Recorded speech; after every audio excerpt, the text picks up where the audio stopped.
Hey everyone, I'm Ashleigh Banfield and this is Drop Dead Serious, and we are at day 18 in the Nancy Guthrie investigation. And lest you think, oh, it's slowing down, it isn't. Just a ton of stuff happened today. Some things that happened that seemed really big turned out not to be big, so I'm going to clear up what you may have heard earlier and give you the real straight dope on it. But also, some stuff was revealed today that was interesting. Maybe goes back 3 weeks and clears up some early things that happened in this investigation. For starters, the big news is that now the federal authorities are indeed considering that this might be south of the border. There may be an issue south of the border, that they need to talk to the authorities in Mexico. But that is absolutely not what the sheriff said earlier. And we got a couple of examples right up to yesterday and February 5th, I think it is, where the sheriff said, no, we're not looking south of the border. I'll explain all that in a minute.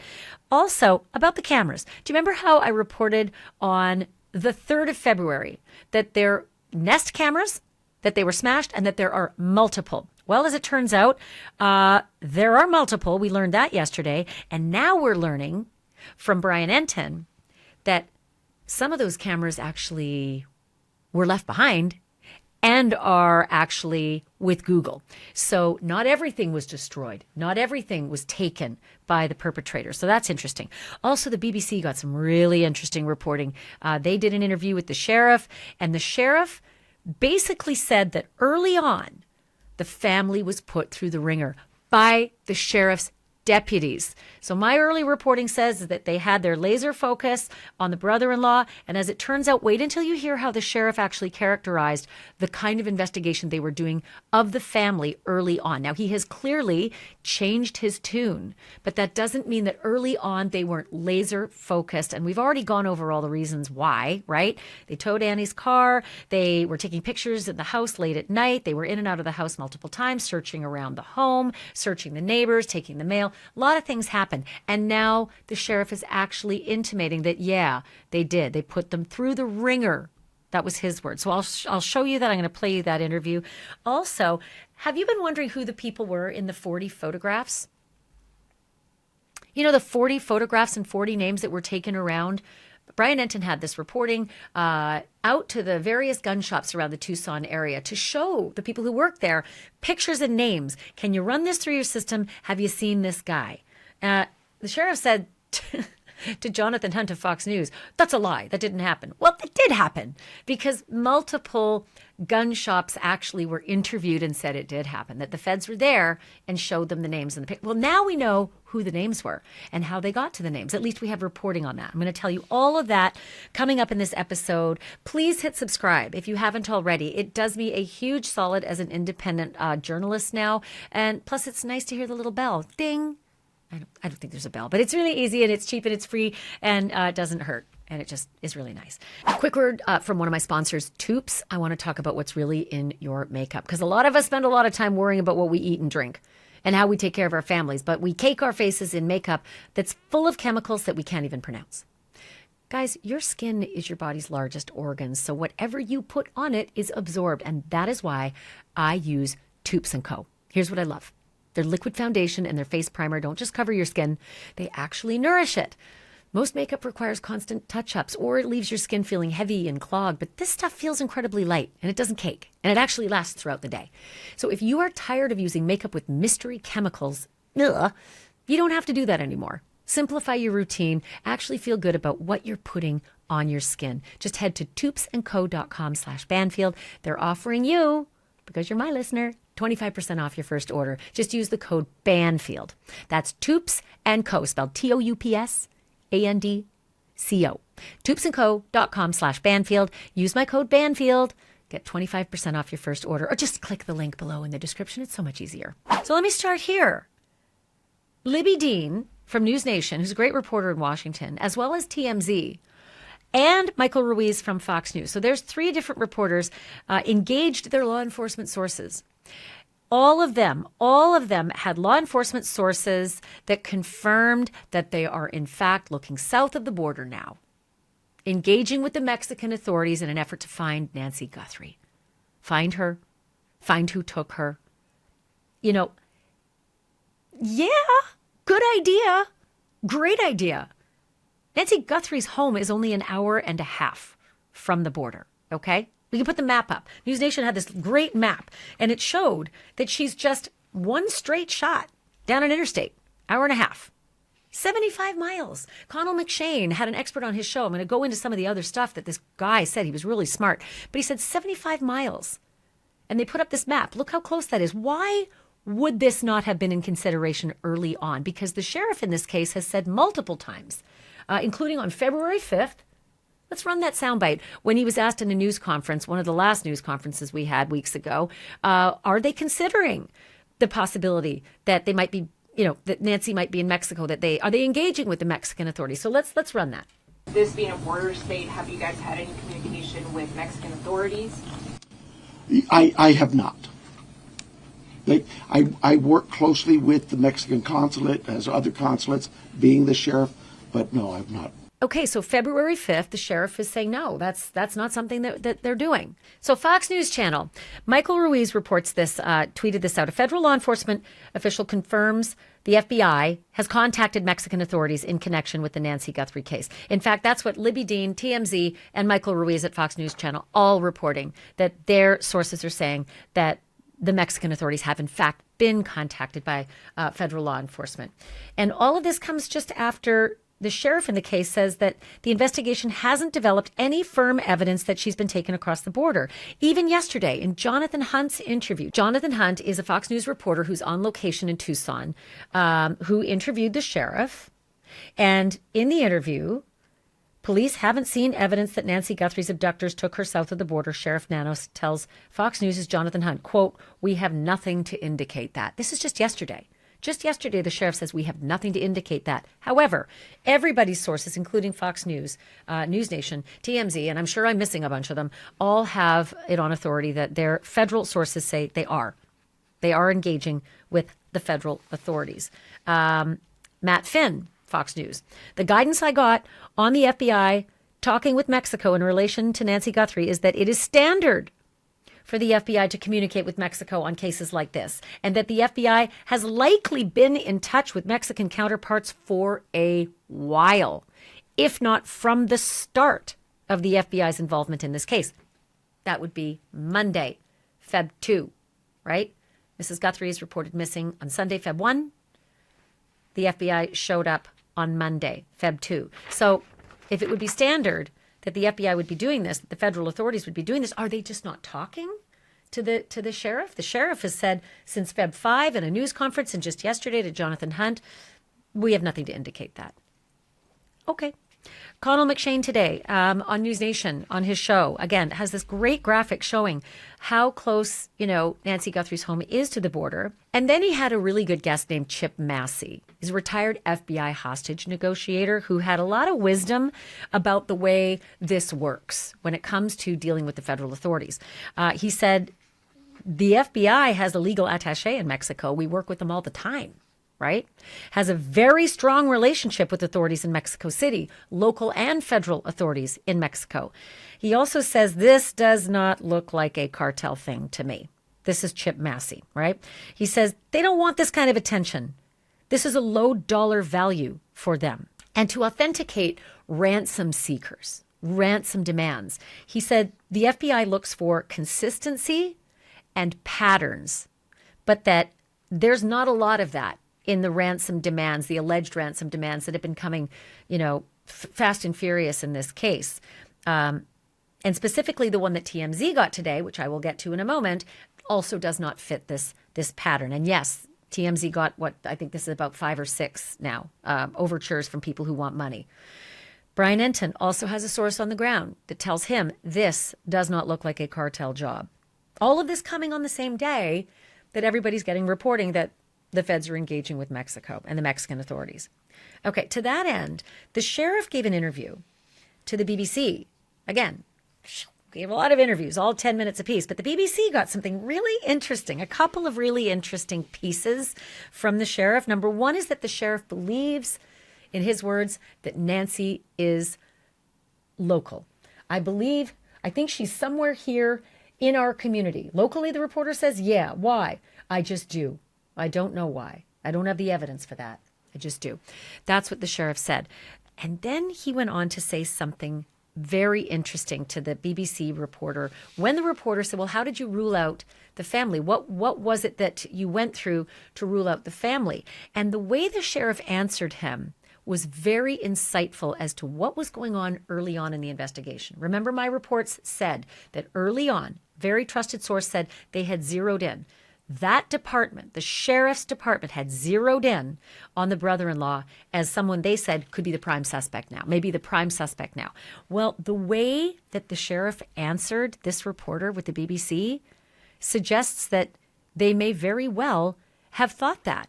Listen to how the sheriff answered the question. You basically cleared, as it were, Savannah Guthrie and her siblings from suspicion. What led to that? Was it the fact that you had investigated them and then found them to be innocent, or was it as a result of the sort of pressure that we've seen from the media? All cases have a progression, right? A starting point. And typically in something like this, you're going to start with who or what? The scene and who last saw her. And that was family.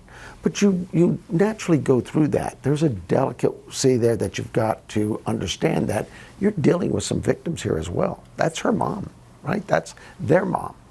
So we really put them through the ringer. We not just interview them, we take their cars, we take their houses, we take their phones, all this stuff. And we're not taking it, they're giving it to us voluntarily. They have been 100% cooperative with us through everything we've asked.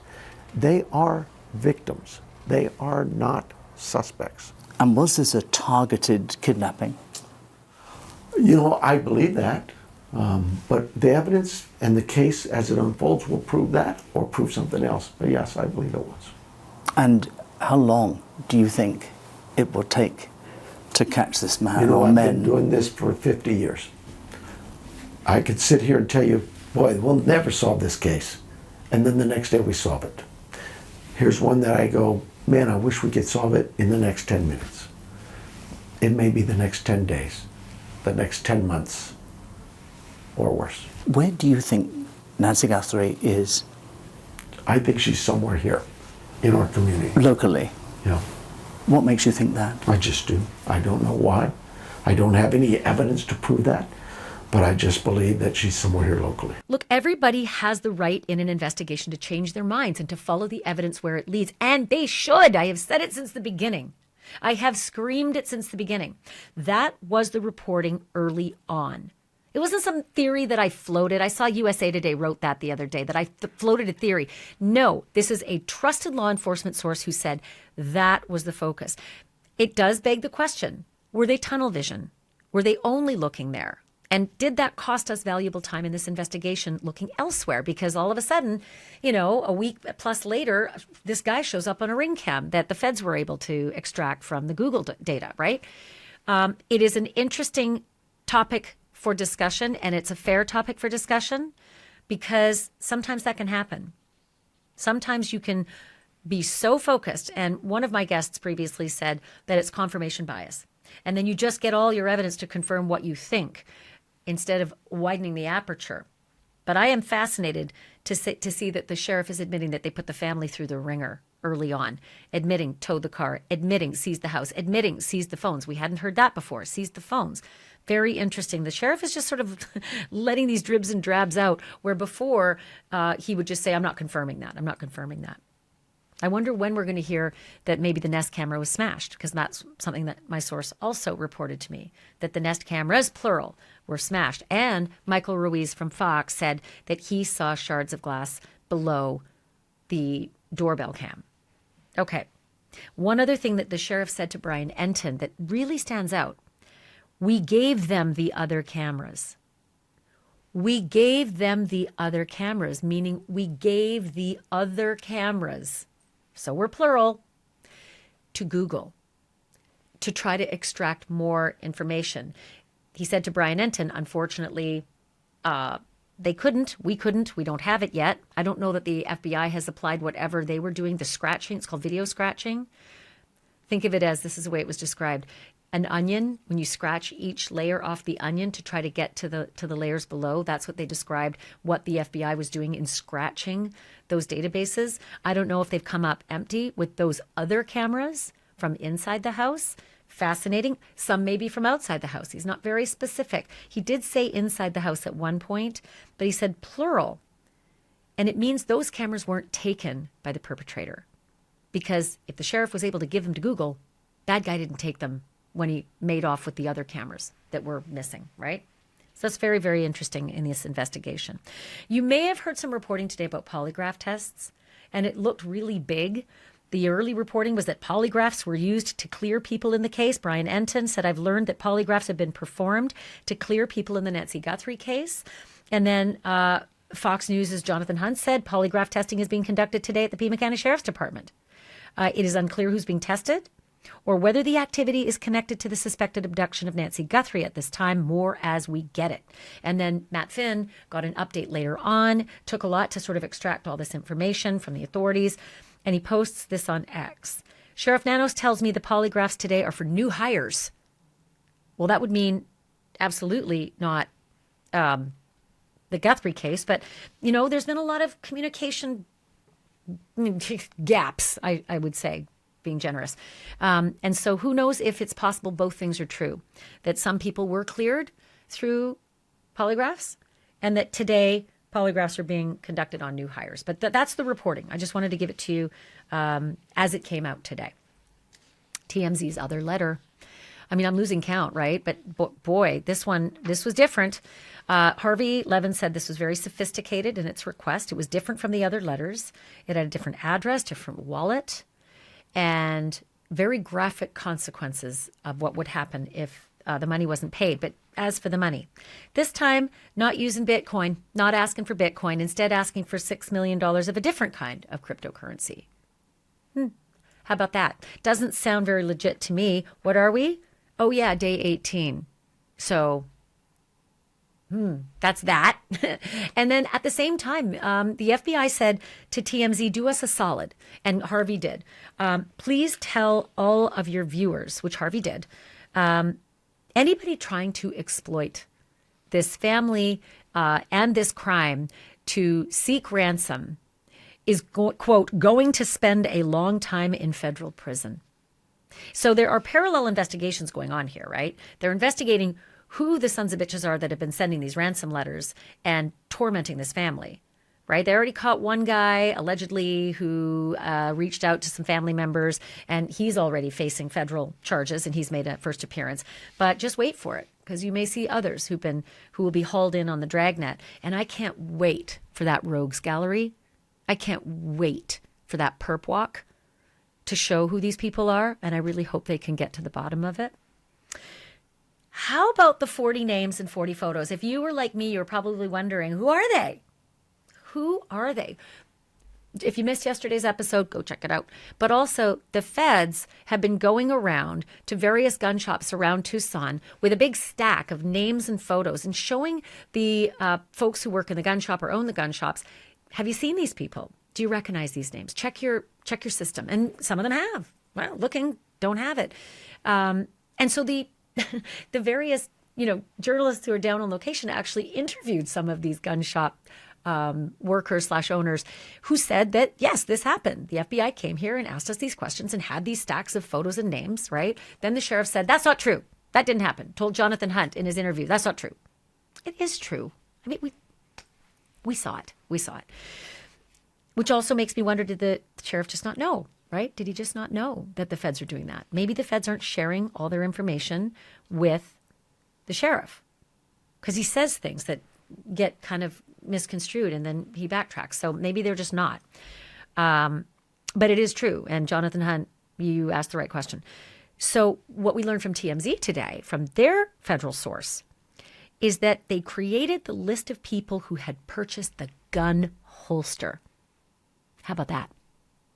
That gun holster, I think Michael Ruiz might have been the first person to report that it's available for $10 at Walmart. You know, that real crap-ass gun holster that the perpetrator was holding right over his business, right in the middle, Some people call it a Mexican carry. I'm not sure that's exactly what a Mexican carry is, but he had the wrong gun for that holster. It's a revolver holster with a semi-automatic inside. But the holster apparently was part of the clue here as to how they compiled some of these names. Some or all, I don't know. But that's TMZ's reporting from their source. Also, TMZ had some interesting reporting. This is what I assumed, because it just stands to reason that everything you saw on that video, the guy's jacket, the guy's backpack, that balaclava. I keep going to the balaclava. Who buys a ski mask in Arizona? Not many. But the balaclava, the jacket, the backpack, everything you see, the pants, the shoes, all of it. TMZ reports there's an FBI team that is assigned to just those products that you're seeing in the video, reaching out to Walmart, other retailers, and trying to find out if maybe they've got cluster purchases. I've been talking about cluster purchases because a lot of dumb people who commit crimes buy all their stuff in one fell swoop. Brian Walsh went and bought all the cleanup to clean up the, hatchet job he did in his own basement to his wife, Anna Walsh. He went and bought he had a giant push cart. I saw the photo, by the way. He had a giant push cart of all the products to clean up his crime from Home Depot, just an idiot. But you know what? There's a reason we call them dumb as criminals. Sometimes they just do that. And hopefully we'll get lucky here that this perpetrator did a cluster purchase, bought the balaclava at the same time as the backpack, at the same time as the gun holster, at the same time as the jacket, maybe the pants. Who knows? But they've got an entire team, according to TMZ, assigned to do just that. Run down those leads, run down those purchases. And here's the quote. The law enforcement source told TMZ, quote, "We are shaking the trees looking for clues. We are shaking the trees looking for clues." I like that language. Real gumshoe stuff. Okay, Michael Ruiz posted something earlier today. Lots of people have been talking about it. It was a real holy Dinah moment. It's going to be mitigated in a hot minute, but let me just tell you how the reporting sort of came out today. So Michael Ruiz from Fox Digital posted on X, somebody searched for Nancy Guthrie's address and her famous daughter's salary before the Today host's mother vanished. Jesus, that's big. Google data shows this, he says. He's talking about Google Trends that shows searching patterns, who searches for what when. He goes on to say it is not clear that the searches are connected to one another or to her suspected abduction. So he's very clear that, look, I'm seeing what I'm seeing, but I don't know that it's connected. But the time of one of the searches, January 11th, remember that date? Michael Ruiz says it aligns with the time frame that was specified in a Ring app post from a neighbor calling on locals to turn in video taken that evening between 9 p.m. and midnight. Remember, we were all wondering, why January 11th? What would that have been? And then everything changed, right? They changed and said, no, January 1st all the way to, Feb 1. But January 11th. The timing of one of the searches. So now I went to the website and I read the full Fox report, Fox News report. It said Google Trends records show there was one search for Guthrie's address in the Catalina foothills between June 21st and the 28th, 2025. It's a year ago, right? By somebody in Arizona. The address was searched again once on January 11th, 2026.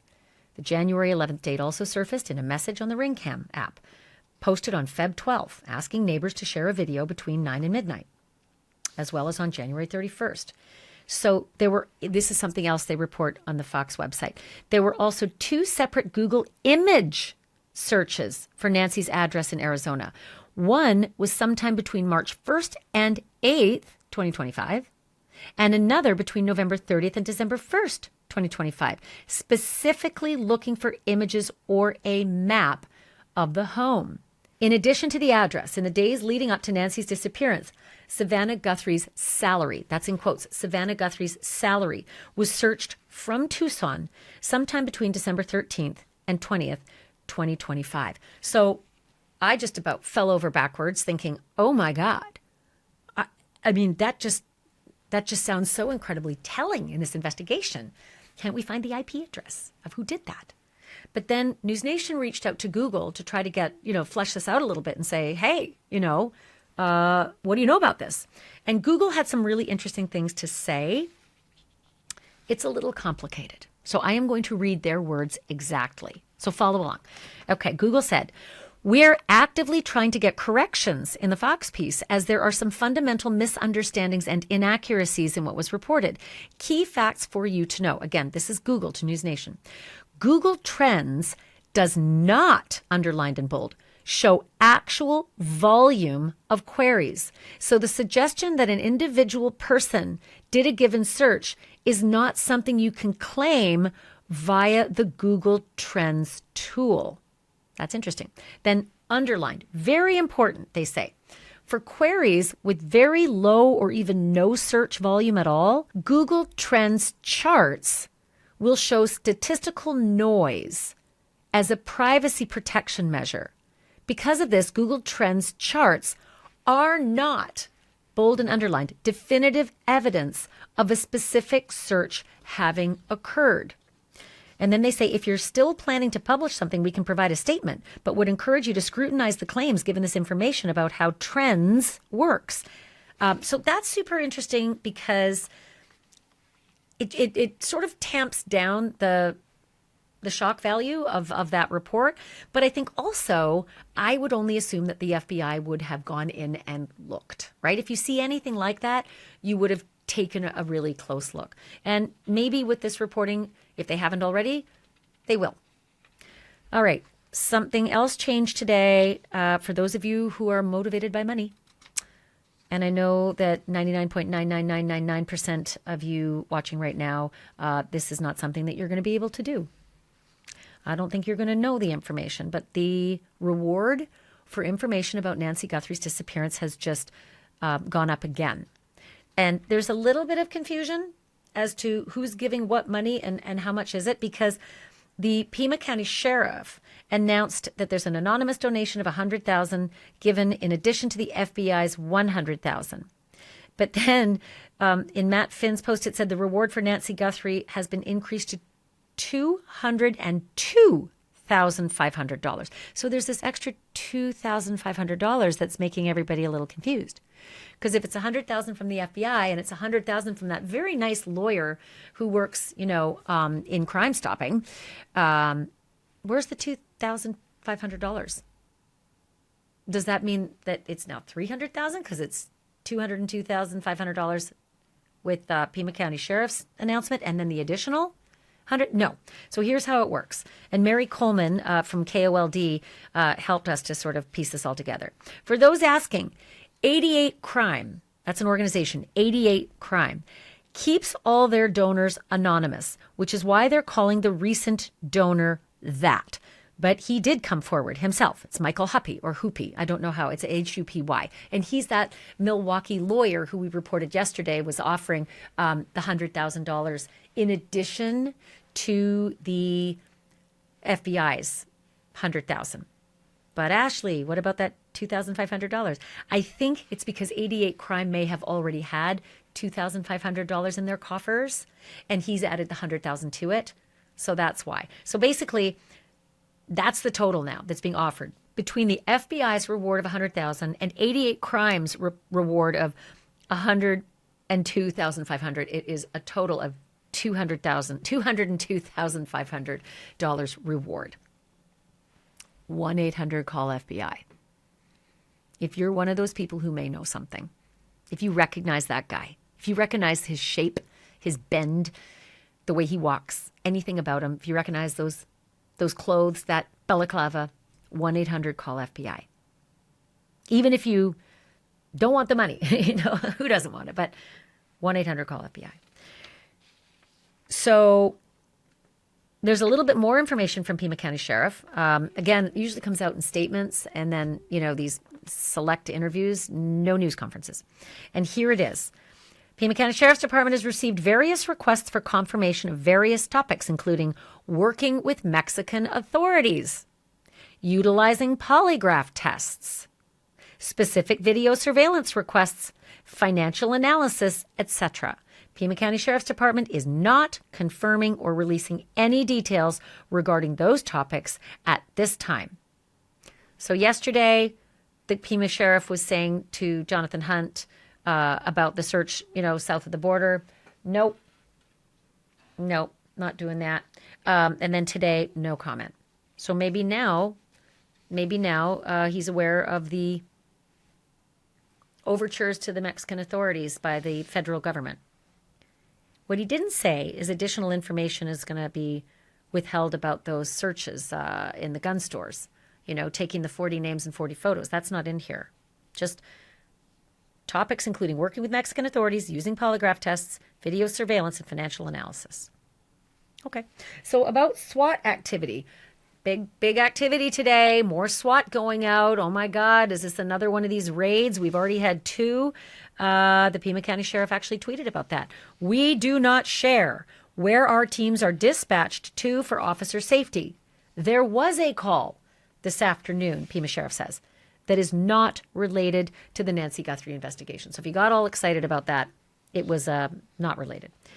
But this was really interesting. The sheriff said to Brian Enton in his interview that the number of leads that have come in to the sheriff and the FBI is now closer to 40 to 50,000 combined.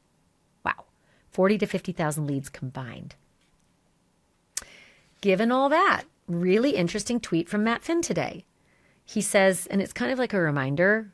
I actually really liked it because he kind of started off the day and it made me think, okay, that's a palate cleanser. Let's move forward and find out what today is going to yield.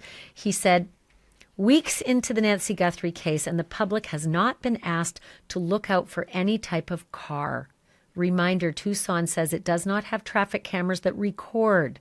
Pima County says it does have cameras, but they're not always crystal clear.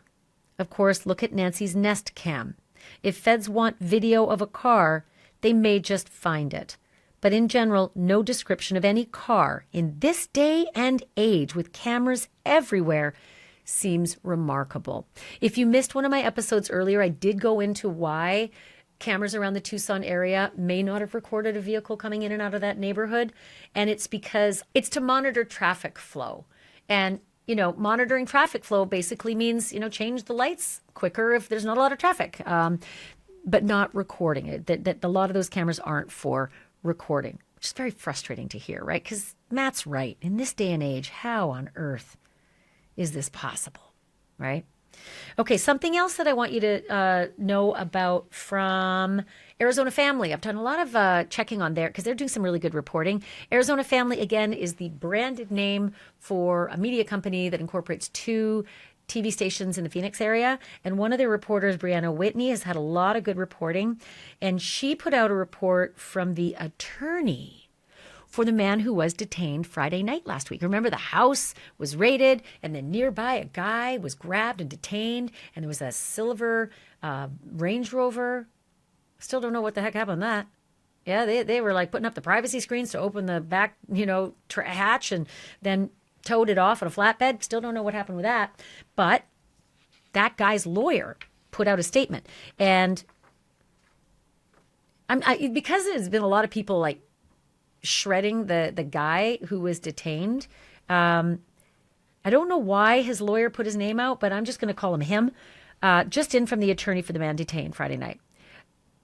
His law firm can confirm that he was the subject of 2 search warrants issued and served on February 13th, 2026. He and his mother were both detained by law enforcement while the search warrants were being executed.